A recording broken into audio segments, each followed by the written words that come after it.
Lo inget gak sih sama makhluk paling ngebingungin di jagat raya Nickelodeon? Yap, apalagi kalau bukan cat dog. Setengah kucing yang jenius non-elegan dan setengah anjing yang hyperaktif dan jorok. Pertanyaan terbesar kita dari dulu selalu sama. Gimana jadinya kalau si kucing pengen punya waktu sendiri alias me time tanpa diganggu si anjing? Nah, episode kali ini gara-gara hasrat me time yang udah diubun-ubun akibat ulah si dog yang bikin badannya hancur lebur, Cat nekat ngelakuin ide gila memanipulasi dog sampai sebuah kostum penyamaran biar mereka kelihatan terpisah. Penasaran sekocak apa kehancuran badan si Cat? Yuk langsung kita masuk ke alur ceritanya di Tayang Kembali.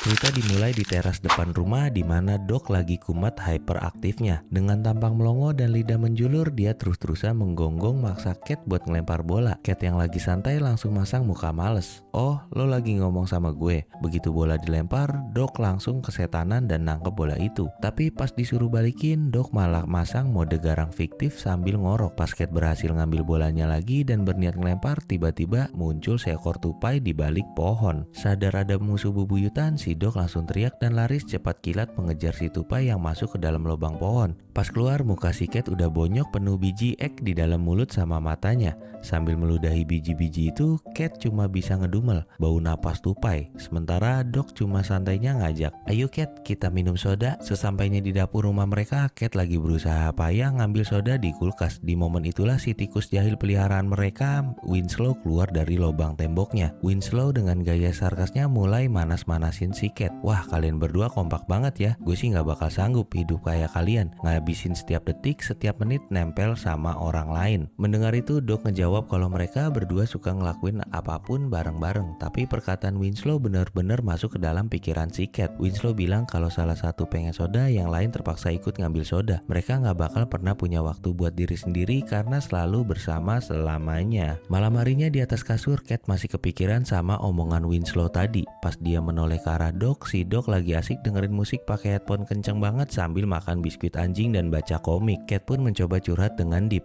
Dog, lo kan sahabat terbaik gue nih, tapi pernah gak sih lo mikir kalau lo tuh butuh waktu sendiri buat ngelakuin hal-hal privasi? Soalnya menurut gue itu demi kebaikan kita berdua. Tapi pas pindah ke sudut pandang Dog, ternyata Dog gak denger sepatah kata pun karena musiknya kelewat kenceng. Dog cuma nanya, "Lo ngomong sesuatu?" Cat langsung pasrah, Nggak penting kok. Selamat tidur ya Dog." Keesokan paginya siksaan buat Cat dimulai lagi. Begitu bangun tidur, Cat langsung terseret jatuh dari kasur sampai kepalanya kebuntur lantai karena Dog main ngeloyor pergi. Pas di meja makan, Cat lagi asik minum kopi sambil baca koran. Tapi si Dog makannya rakus banget kayak kesurupan sampai bikin si Cat kena cegukan saking cepetnya. Pas Dog lagi ngajarin Cat cara nahan napas pakai kantong kertas, tiba-tiba di luar terdengar suara mesin yang sangat familiar. Itu suara truk sampah cuy. Bagi anjing, truk sampah adalah musuh terbesar sekaligus hiburan paling aduhai di dunia. Cat yang sadar langsung panik. "Hari sampah, tahan dirimu Dog, kontrol. Mau main bola aja nggak? Atau tulang aja?" Tapi terlambat, mata Dog udah berubah jadi merah hijau.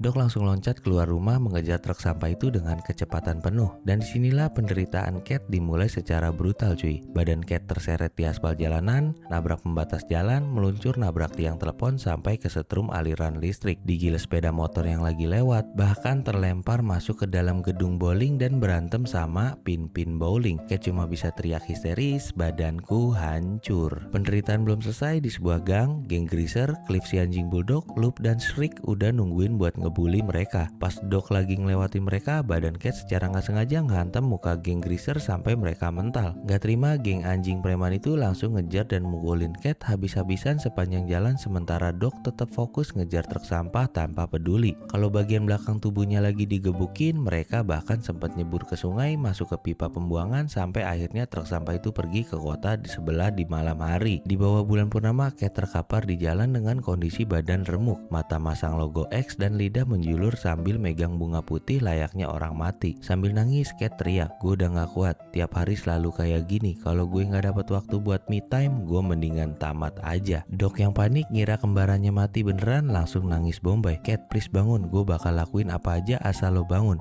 Mendengar kata "apa aja", mata Cat langsung melek. "Oh ya, apa aja?" Rencana licik Cat pun dimulai. Mereka berdua masuk ke dalam lemari baju. Si Dog sekarang dipaksa memakai kostum kucing palsu yang ditaruh di belakang, sehingga dari depan si Cat kelihatan kayak kucing normal yang punya kaki belakang biasa. Dog yang kepalanya ngumpet di dalam kostum langsung jalan nabrak tembok. "Aduh, maaf Cat, tapi kostum gatel banget. Lo yakin mau begini? Cat dengan senyum liciknya cuman ngejawab, sempurna ya dok. Adegan pun berpindah ke sebuah kapal pesiar mewah di tengah laut. Akhirnya impian me time si Cat terwujud. Dia bisa santai berjemur di kursi malas sambil baca buku tebal tanpa ada gangguan gonggongan. Pas malam hari, Cat bisa menikmati makan malam mewah dengan tenang tanpa dapat cugukan instan. Dan puncaknya pas matahari terbenam dengan indahnya di ufuk barat, Cat berdiri di pinggir dek kapal sambil menghela napas lega. Wah, indahnya sunset ini. Dok, coba lo lihat deh sunsetnya. Cat lupa kalau si Dok lagi ngumpet di bawah jadi pantatnya. Tapi dari dalam kostum pantat palsu itu suara Dok menyahut dengan ketus. Cat mencoba membujuk, tapi Dok tetap pada pendirian yang lagi mode ngambek elit. Cat pun mencoba meyakinkan dirinya sendiri kalau hidup sendirian di tengah lautan tanpa Dok adalah hal terbaik yang pernah ada. Tapi apakah beneran seindah itu cuy? Begitu liburan selesai, Cat pun pulang ke rumah mereka naik taksi. Pas turun keanehan langsung kelihatan cuy. Rumput di halaman rumah mereka udah berubah jadi coklat saking gersangnya. Begitu masuk ke dalam rumah yang sepi senyap, Cat nemuin bola mainan milik Dok tergeletak di lantai. Pas di jalan ke dapur, dia ngeliat mangkok makanan Dok kosong melompong. Cat pun duduk sendirian di sofa dengan tatapan kosong. Saking kesepiannya, dia sampai berhalusinasi ngeliat bayangan Dok lagi lompat-lompat ceria di depannya. Pas dia sadar itu cuma hayalan, Cat langsung mendesah sedih. Tiba-tiba pintu kebuka dan si tikus Winslow loncat ke atas sofa. Melihat muka Cat yang udah kayak dompet tanggal tua, Winslow langsung ledek. Cat langsung gengsi dan ngeles. Gue lagi menikmati waktu kesendirian gue kok. BTW lo mau main lempar tangkap bola sama gue nggak? Winslow langsung masang muka ilfil. Winslow pun balik masuk ke lubang tikusnya, meninggalkan Cat yang makin ngerasa kesepian di ruangan sedingin es itu. Tiba-tiba dari luar rumah terdengar suara mesin yang sangat familiar. Yap, truk sampah legendaris datang lagi cuy. Cat langsung buru-buru pakai kostum penyamarannya lagi dan ngintip ke dalam buat ngajak Dok ngobrol. Si Dok ternyata lagi santai di dalam sambil dengerin musik. Mereka berdua pun canggung. Hai Dok. Hai Cat, gimana kabarnya? Kocak banget kayak orang baru kenalan. Dok kemudian pamer kalau dia dapat kartu pos yang dikirim Cat pas liburan kemarin. Pas dibaca isinya, untuk Dok, kuharap kau ada di sini. Dari Cat. Cat dengan muka memelas ngaku kalau dia tulus nulis pesan itu. Cat kemudian manas-manasin. Dok, di luar ada truk sampah tuh. Tapi anehnya Dok malah ngejawab dengan bijak. Gue tahu kok, tapi lo kan butuh waktu sendiri. Demi lo, gue udah tobat dan pensiun dari dunia persampahan. Mendengar itu, benteng pertahanan Cat langsung runtuh cuy. Sambil nangis bombay.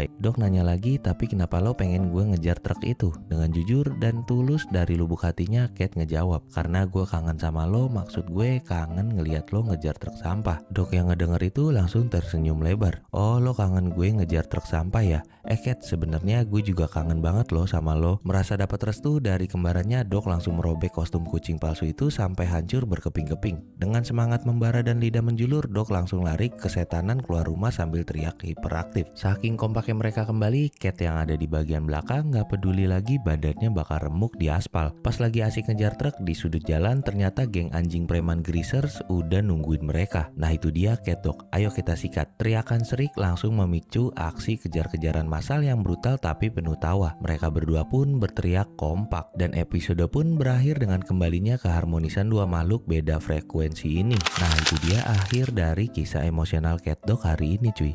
Dari sini kita belajar kalau sedamai-damainya waktu sendiri, kebersamaan dengan orang terdekat yang melengkapi kegilaan hidup kita itu emang gak ada tandingannya. Makasih banyak buat yang udah nonton kisah penyamaran Cat Dog sampai habis. Jangan lupa klik like, tulis opini terbaik kalian di kolom komentar, dan subscribe channel Tayang Kembali biar kita bisa terus bernostalgia bareng di video selanjutnya. Stay humble dan stay grateful cuy. Gue pamit, bye-bye.